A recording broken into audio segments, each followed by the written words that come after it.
Subscribe and share my channel Sudarsana.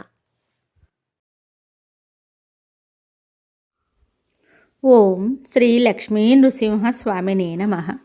Shri గురుభ్యో నమః. నరసింహ శతకము 100వ పద్యము.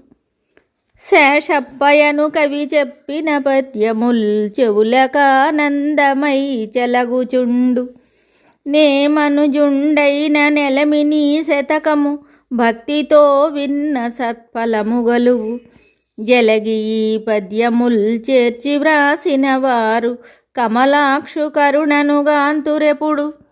నింపుగా పుస్తకం ఎప్పుడు పూజించిన దురితజాలంబులు దొలగిపోవు. నిధి పుణ్యాకరంబని ఎప్పుడు జనులు కష్టమనక పఠించినన్ గలుగు ముక్తి. భూషణ వికాస శ్రీధర్మపుర నివాస దుష్ట సంహార నరసింహ దురిత దూరా. ఈ పద్యమునకు భావము: ఓ నరసింహస్వామి, శేషప్ప అను కవి వ్రాసిన ఈ పద్యములు చెవులకు ఇంపుగా ఉండును.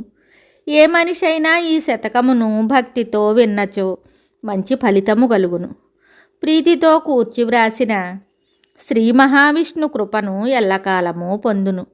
పూజించినచో బాధలు పోవును. పుణ్యదాయకమగు ఈ శతకమును ఎల్లప్పుడూ చదివిన ముక్తి కలుగును. నరసింహ శతకము సంపూర్ణము. శుభం. Subscribe and share my channel Sudarsana.